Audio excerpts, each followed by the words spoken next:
terus terang aja ya, ketika saya masih di SD, itu belum terpikir saya mau kemana.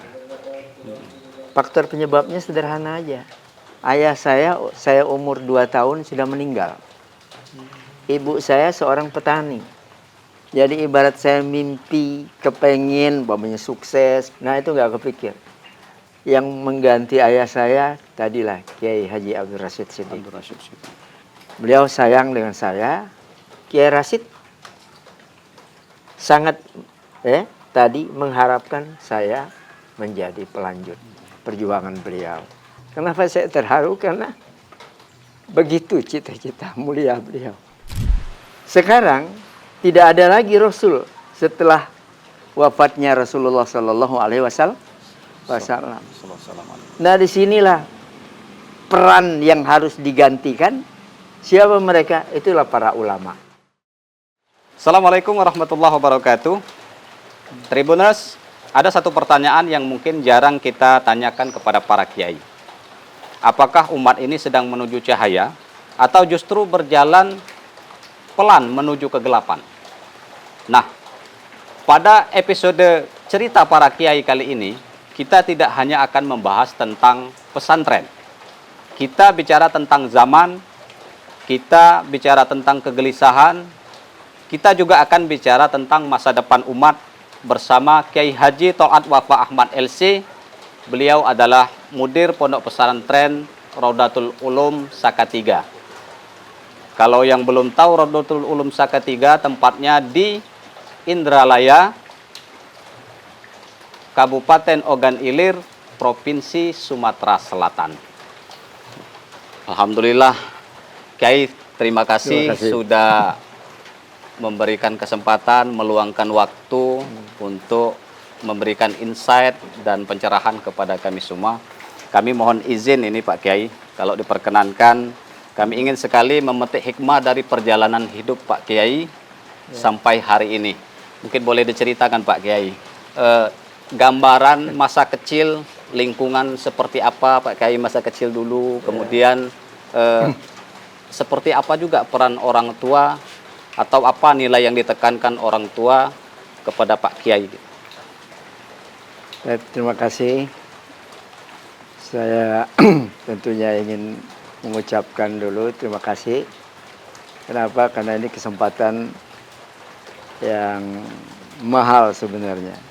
Silaturahim antar kita semuanya, khususnya Tribuners nih, yang alhamdulillah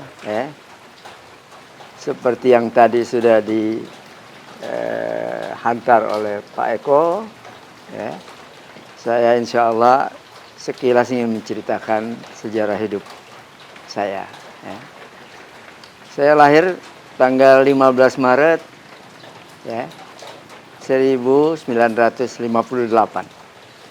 Jadi usia saya sekarang ini 67 tahun. 67 tahun, masih muda. Nah, saya lahir di Desa Saka-3 ini. Saya anak bontot dari 3 bersaudara, ayu saya 2 orang, putri semuanya, dan saya bontot. Memulai belajar dulu dari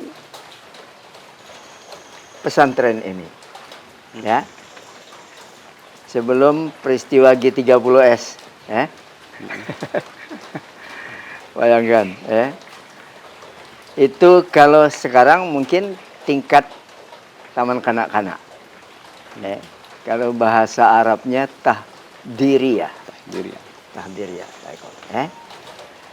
Nah, selesainya saya, selama lebih kurang 3 tahun di tahdiriyah ini, nah saya tiba-tiba dapat kesempatan untuk melanjutkan di Palembang, sekolah dasar.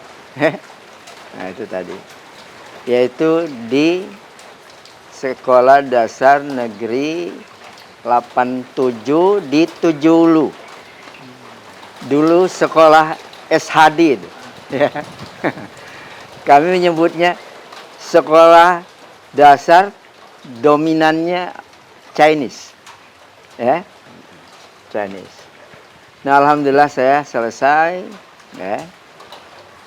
Di penghujung ya, tahun 68.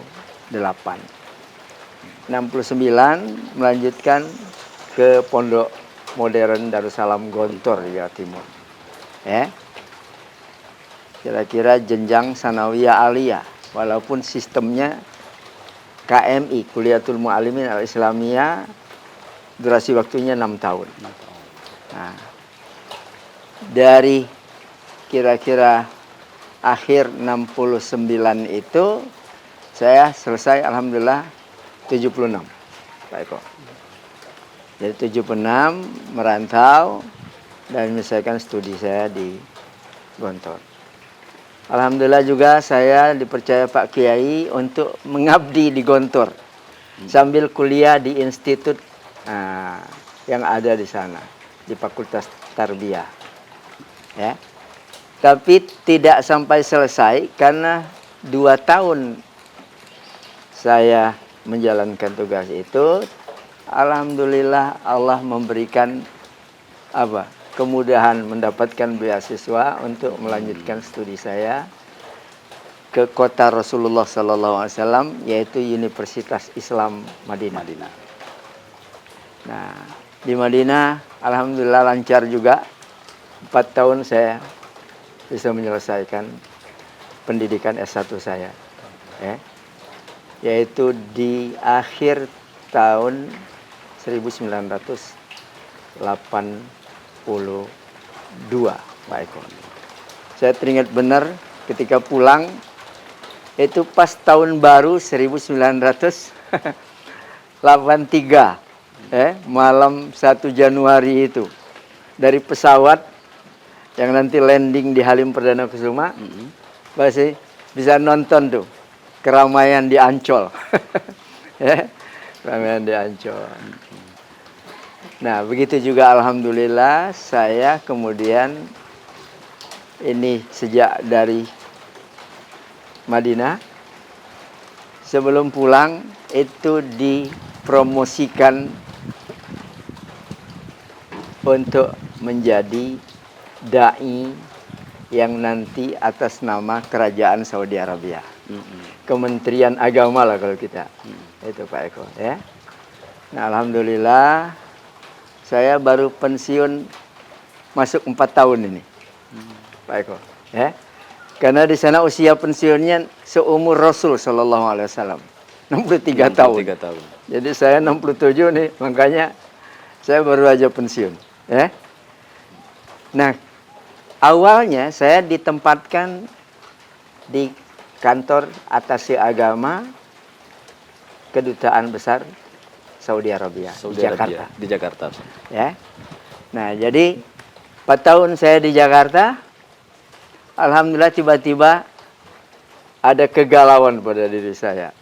Yang kira-kira kesimpulannya nggak tahu, seakan saya itu lewat pertimbangan itu, Tol'at, kamu sebaiknya pulang aja ke kampung kamu. Salatiga. Karena sekolah yang ada di situ sekarang ini lagi kira-kira mengalami kemunduran. Ya. Jadi Raudhul Ulum ini ketika saya pulang, terus terang aja, santrinya nggak ada 100 orang.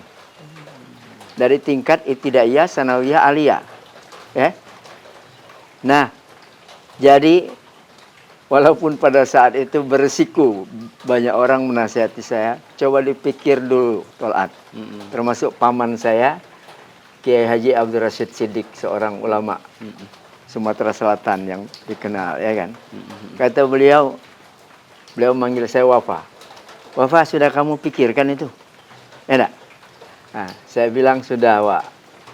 Saya sudah istikharah juga. Nah, alhamdulillah saya datang, ya, dari Jakarta di akhir September, ya.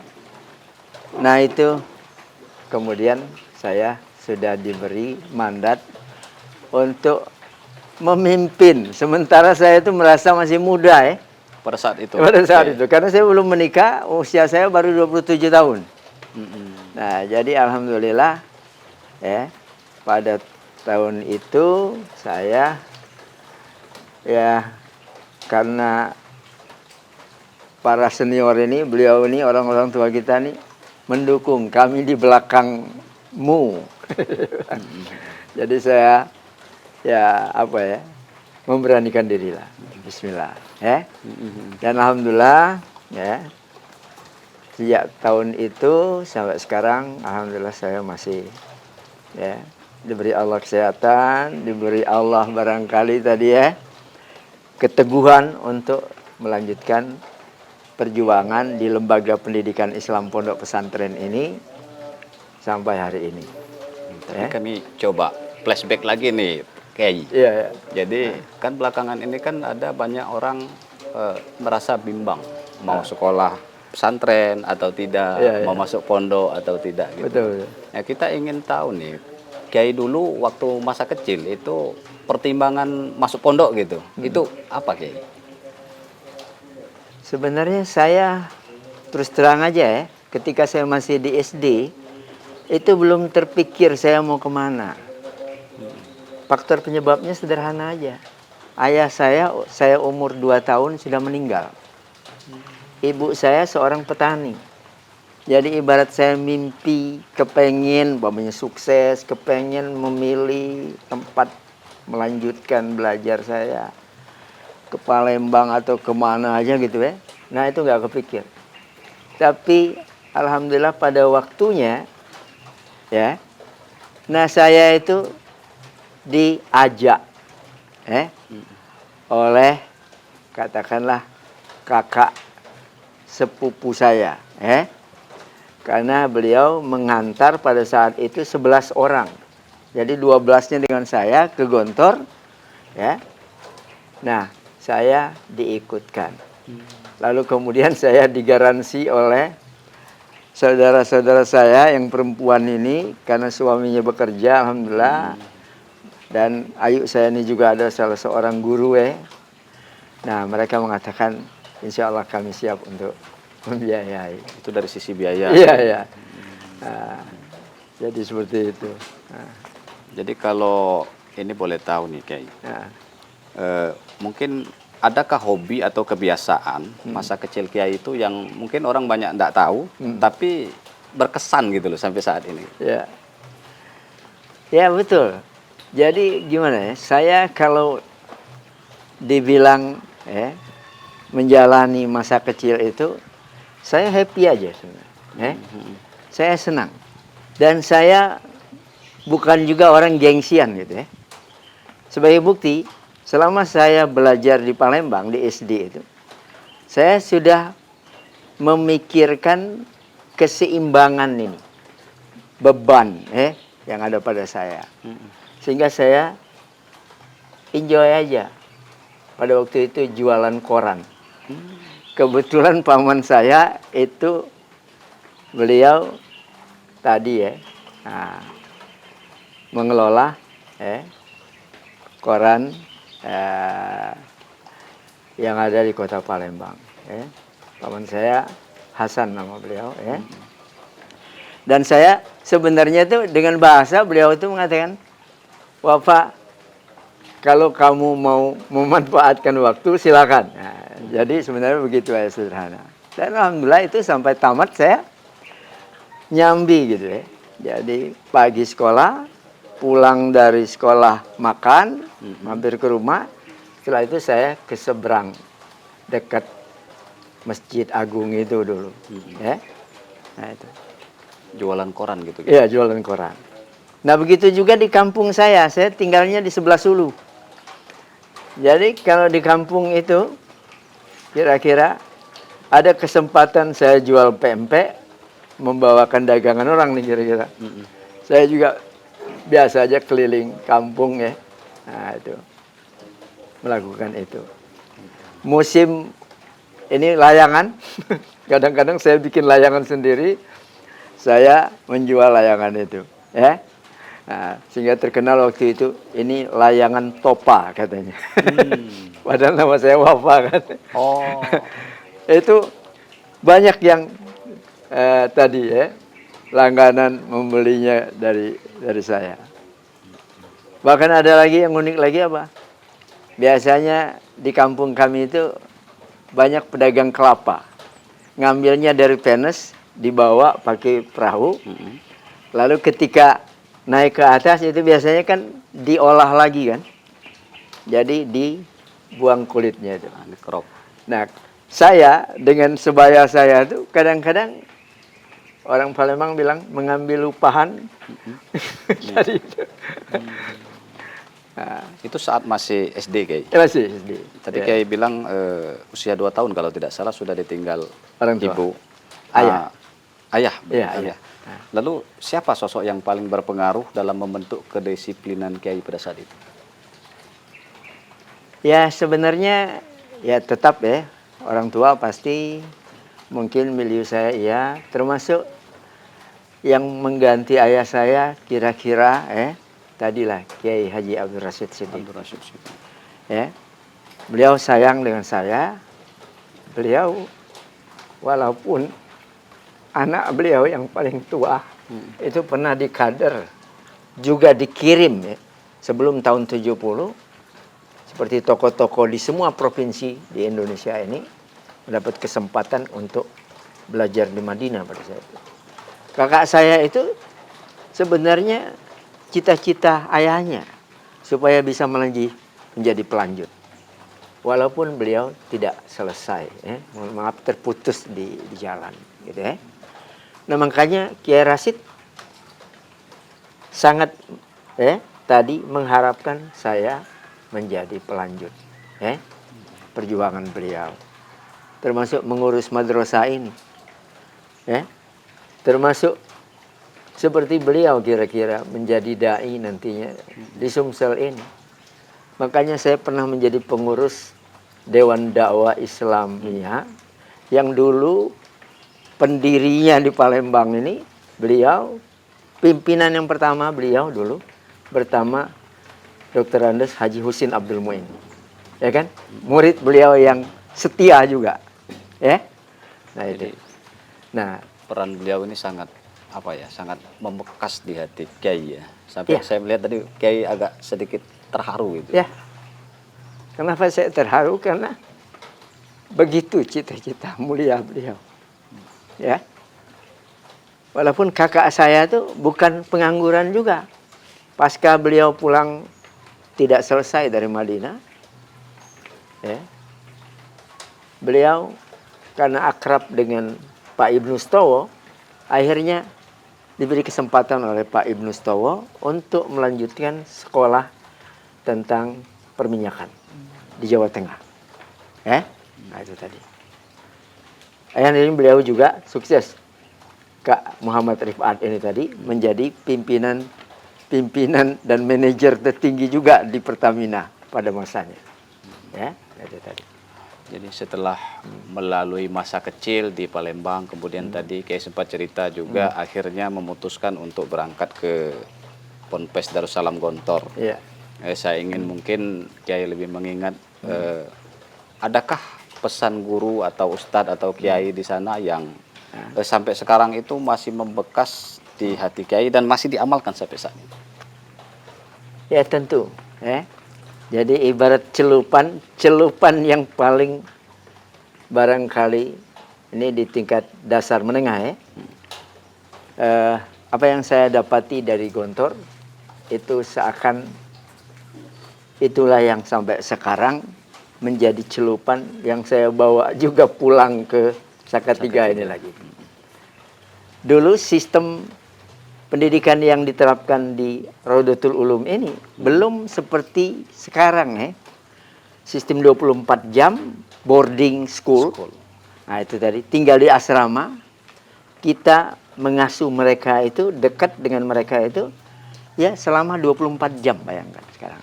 Kalau dulu sistem kalong. Jadi sistem kalong itu pagi datang ke sekolah, siang pulang, ya kan? Nah itu. Jadi inilah yang saya coba bawa, saya terapkan dengan tentunya juga modifikasi yang disesuaikan dengan kondisi kekinian dan kedisinian juga, ya kan? Ya. adaptif lah. Kalau baca-baca itu literatur itu Kiai sudah memimpin Ponpes ini sejak tahun 86 Kiai. 86. 86. Kemudian Ya. mungkin pernah berselang ya di waktu tahun 2004 sampai 2010 kalau tidak salah Kiai ya. Ah, ah. Nah, setelah itu 2010 sampai sekarang balik lagi Kiai yang memimpin Ya. Ponpes Raudatul Ulum. Nah, jadi selama puluhan mengabdi di pesantren Pak Kiai. Terus melihat juga perkembangan zaman. Apakah Kiai merasa umat kita saat ini nih sedang baik-baik saja atau justru sebaliknya begitu Pak? Ya. Ya, dinamika yang kita temui ya sekarang ini ya bisa iya bisa tidak gitu ya. Tapi kita belajar dari sejarah. Ada seorang sejarawan mengistilahkan inilah masa kekambuhan jahiliyah. Jadi bahasa jahiliyah itu bukan hanya bodoh, ya dak, cara berpikirnya, tetapi kerusakan yang sudah begitu ya luar biasa. Gitu ya. Nah makanya kalau dulu dalam sejarah setiap terjadi kekambuhan jahiliyah, kerusakan tadi yang sifatnya sangat-sangat luas gitu ya. Nah, dan di semua sektor kehidupan. Nah disitulah Allah mengutus Rasulnya. Ya kan? Sekarang tidak ada lagi Rasul setelah wafatnya Rasulullah Sallallahu Alaihi Wasallam. Nah disinilah peran yang harus digantikan. Siapa mereka? Itulah para ulama. Karena dalam hadis itu dikatakan al ulama'u warasatul anbiya. Ulama itu pewaris para nabi. Yang diwarisi bukan dirham, bukan dinar. Bukan duit berarti ya, bukan kekayaan. Yang diwarisi itu adalah tugas kenabian itu. Ya kan? Tugas merubah tidak tahu jadi tahu dan seterusnya dan seterusnya. Tugas tadi melatih, membiasakan satu budaya buruk berubah menjadi budaya baik. Begitu kan? Fenomena buruk dirubah menjadi baik. Kebuntuan dihadirkan solusi-solusi yang tepat. Enak. Nah, begitu. Jadi kalau kita menyebut satu penyakit yang paling serius terhadap umat ini, Kiai, kira-kira apa itu Kiai? Yang menggerogoti umat Islam lah lebih begitu. Sebenarnya cukup banyak ya. Jadi kalau kita ya jujur mengevaluasi diri kita, kadang-kadang ini bermuara dari sumber daya manusianya. Nah, seperti umpamanya begini, kita ternyata belum sungguh-sungguh menyiapkan kader yang akan meneruskan tadi misi kenabian itu. Ya dah. Coba kita lihat. Mungkin anak-anak kita, cucu kita kalau ditanya pengen sekolah di mana, itu nggak kepikir, pokoknya ingin sekolah di madrasah, di pondok pesantren, dengan alasan macam-macam. Ya, mereka justru memikirkan kalau bisa saya sukses nanti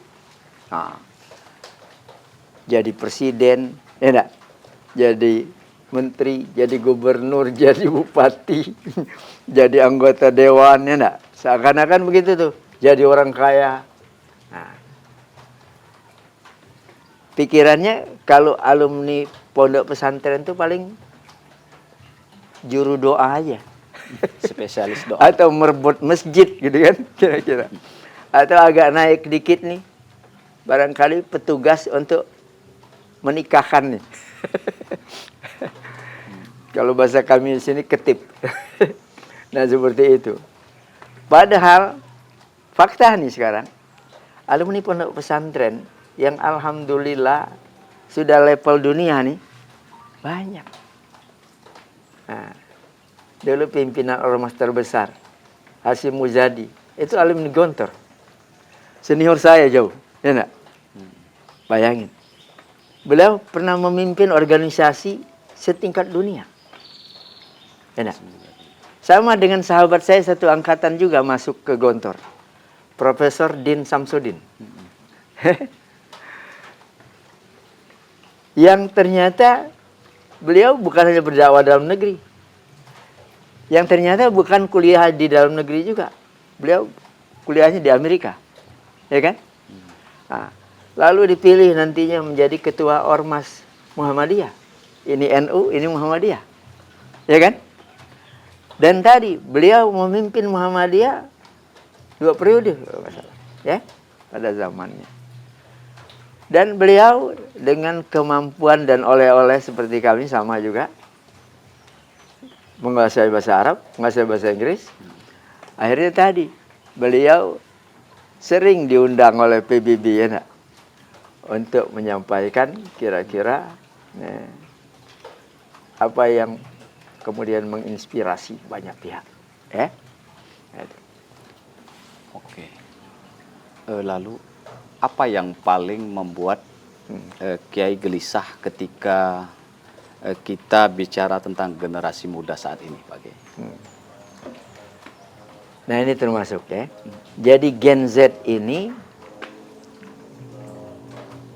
banyak yang terjebak, tertipu kalau istilah Al-Qur'annya, maghrur ya. Maghrur. Tertipu itu. Nah, sehingga sekarang itu ada istilah apa ya? Visi negatif. Umpamanya hobi ini gadget, tidak? Ngikuti medsos yang sedemikian liarnya gitu ya. Sehingga tidak lagi berpikir tentang menyeleksi ini. Ya kan? Nah, sementara dalam konteks perang pemikiran, dan ini global sifatnya, lawan-lawan kita itu menyiapkan justru bagaimana menghancurkan generasi Z ini. Bayangkan, ya kan? Nah ini yang sebenarnya nyata. Bukan hanya di negeri kita Indonesia, bukan. Tapi di seluruh dunia ini begitu. Enak. Ketika generasi Gen Z ini tadi ya, hancur, rusak, ya, dan kemudian tadi masif banget, maka masa depan suatu negeri kan akan tamat sudah. Ya kan? Nah begitu. Jadi kalau kita bicara Gen Z nih, Kiai. Ya. Mungkin ada sebagian atau sebagian besar juga ada sekarang ini sedang digodok di sekolah atau di pesantren gitu.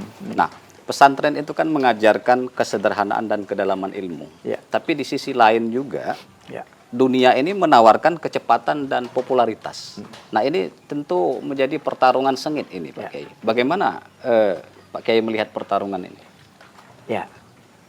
Nah, itulah di antara kendala yang dihadapi oleh baik para kiai yang mengelola pondok-pondok pesantren maupun juga ya para intelektual yang juga mengelola lembaga-lembaga pendidikan, ya.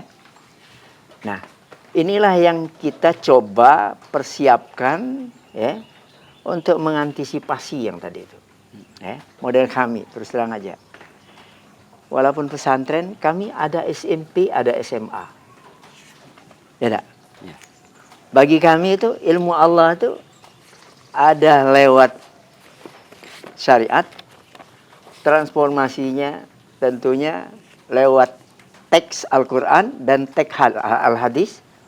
Dan ini menjadi produk jurusan syariat. Ya? Nah, jurusan agama. Yang kedua, Allah itu mengajarkan ilmunya lewat fenomena alam. Ya. Kita disuruh kul siru fil ardi fanzuru kaifa kana aqibatul mukadzibin. Silahkan mau pergi kemana aja di muka bumi ini, kita jelajah, hatta ke planet sana silahkan. Tapi Allah memesankan apa? Fanzuru, nalarilah semua ini. Ya. Nah, makanya sejarah sains apapun itu lewat penelitian karya Allah ini. Ya, produk Allah ini yang nggak mungkin salah. Yang salah itu peneliti aja. Tapi boleh diteliti lagi oleh siapapun, ya kan? Nah, seperti jangan jauh-jauh. Contohnya dulu soal apa? Susu apa yang paling produktif untuk pertumbuhan bayi, ya kan?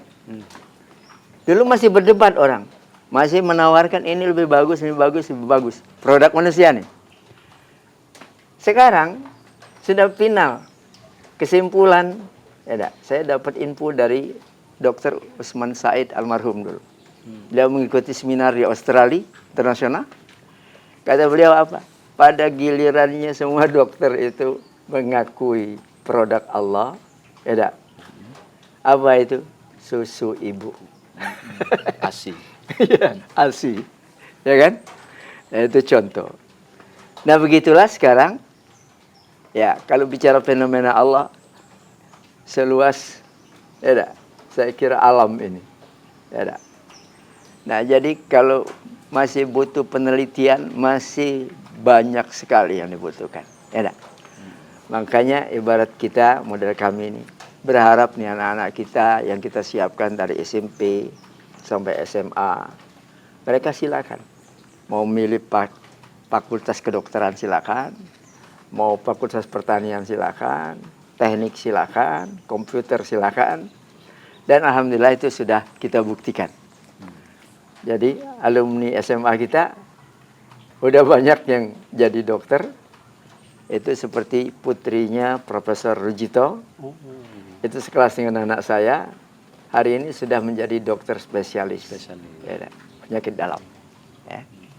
Nah, ini contoh. Ya, Kiai. Jadi saya pernah dengar tuh atau almarhum Kiai Haji Zainuddin MZ tuh bilang, setiap yang punya awal mesti punya akhir. Yeah. Setiap yang ada permulaan pasti ada penghabisan. Yeah. Dari awal tadi Kiai sudah menceritakan masa kecil, kemudian sekarang yang ada di hadapan kami sudah cukup senior. Yeah. Tentu kan ada masanya nanti Kiai juga pensiun, memberikan kesempatan kepada yang muda-muda.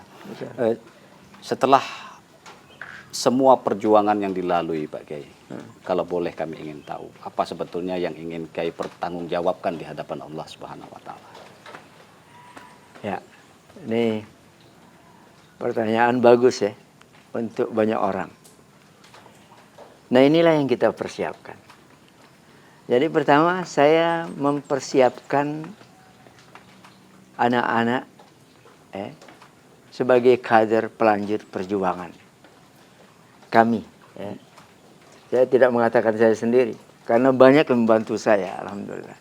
Ya, baik di Rodotul Ulum ini maupun di lembaga-lembaga yang saya masih dipercaya untuk menjadi ketua Dewan Pembina yayasannya. Seperti di Palembang ya, ada Bina Ilmi di Musi II, ada di Demang Lebar Daun Izzuddin, dulu ada Al Furqon di Basuki Rahmat.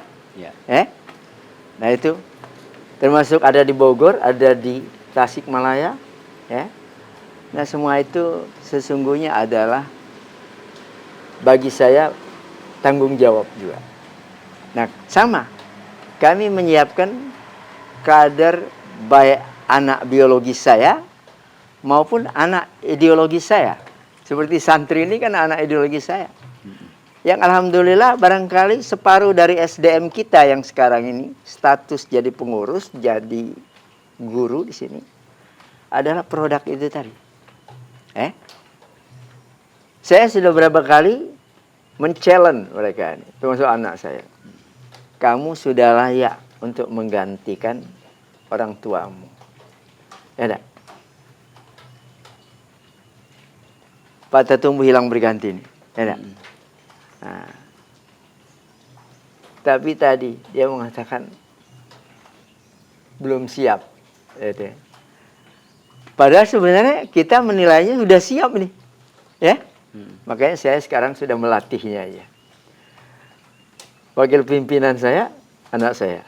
Ya, nah ini baru menyelesaikan S2 di Universitas Islam Madinah. Ahmadi ini. Ini anak mantu saya. Karena istrinya anak saya perempuan yang bontot.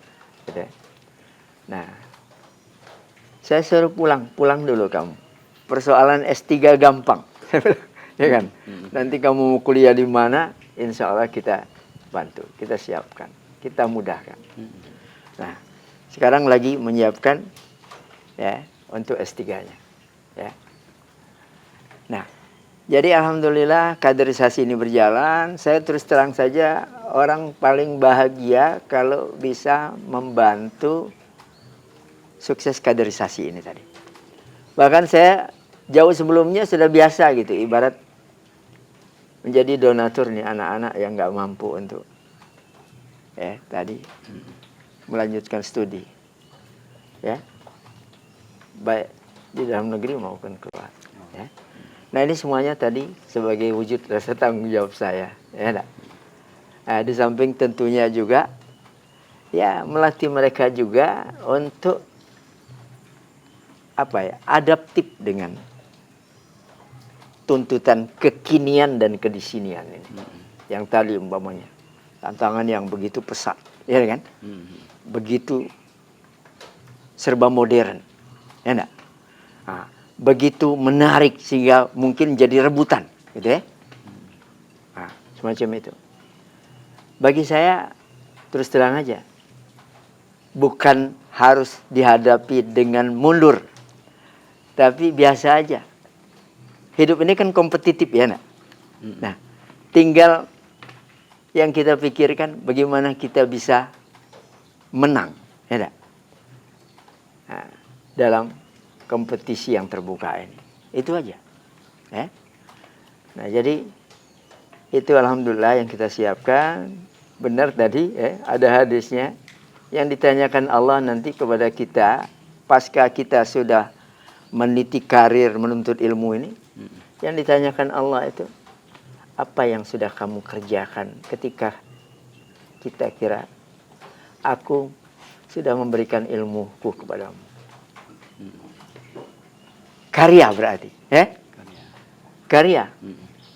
Bukan ditanya gelarnya. Nah tadi. Tapi produk dari ilmu yang diberikan Allah itu ya kepada kita. Baik dia ilmu syar'i maupun ilmu tadi umum ya, sains tadi. Nah itu. Baik, Kiai, luar biasa ini. Mungkin ini yang terakhir, Kiai. Seandainya Kiai punya waktu 1 menit Ya. untuk berbicara kepada seluruh masyarakat, utamanya Indonesia, apa yang ingin Kiai sampaikan? Ya, sebenarnya banyak yang akan saya sampaikan. Dan oleh karenanya sekarang ada istilah dakwah lewat tulisan, dakwah lewat media. Seperti saudara-saudaraku hari ini mewawancarai saya. Ya, nah. Hari ini saya bicara di sini bisa jadi bisa didengar. Ya, nah. Insya Allah. Di jagat raya ini, gitu ya. Nah, karena kita sudah menikmati itu juga, ya. Seperti dosen saya dulu, Dr. Yusuf Qardawi, ya. Nah, tadi kita bisa menikmati pencerahan dari beliau setiap hari mestinya, ya, lewat media. Makanya saya juga bangga dan bahagia hari ini, ya, dikunjungi, diajak ngobrol model begini nih.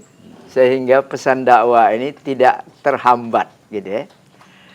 Kalau model lamanya butuh dijemput dulu, dijadwal dulu. Harus Kemudian hadir. tadi audiensnya terbatas, ya kan? Model dulu saya sehari paling sekali diundang, jauh lagi, ya. Tadi hanya bicara dengan orang yang terbatas jumlahnya. Tapi sekarang kan alhamdulillah dengan fasilitasi semacam ini luar biasa. Nah, ini juga anak-anak saya ini juga ikut belajar juga nih. Ya. Mohon maaf nih Pak Eko ya, nak. Insya Allah ilmu bermanfaat nih. Sama-sama Pengalaman bermanfaat. Sama-sama belajar ini, Kiai. Ya, ini buat anak-anak kita model ini kami kadang-kadang podcast ya enggak. Nah, kadang-kadang dilepas alam lepas begini ya sambil menikmati ya, indahnya alam, tapi tadi kita masih sempat ngobrol yang sifatnya dakwah juga. Ya. Sayang sekali Tribuners sudah sangat sore ini. Padahal perbincangan ini seandainya punya waktu banyak, kita akan lebih banyak menggali perspektif pemikiran dari Kiai Tolak Wafa. Tapi ya terima kasih Kiai, sekali lagi kami ucapkan. Sama-sama. Banyak sekali insight, kemudian pencerahan yang mudah-mudahan sangat bermanfaat bagi saya pribadi, umumnya bagi audiens atau Tribuners dimanapun berada. Amin. Dari seorang atau dari cerita para kiai, kita belajar bahwa perubahan zaman tidak selalu harus ditakuti. Tapi kehilangan arah itulah yang paling berbahaya. Pesantren mungkin tidak selalu gaduh dalam sorotan, tapi di dalamnya peradaban sedang dibangun. Semoga kita tidak hanya mendengar, tapi juga merenung. Terima kasih sudah menyaksikan cerita para kiai. Saya akhiri, wassalamualaikum warahmatullahi wabarakatuh. Waalaikumsalam warahmatullahi wabarakatuh. Download Tribun X sekarang. Menghadirkan lokal menjadi Indonesia.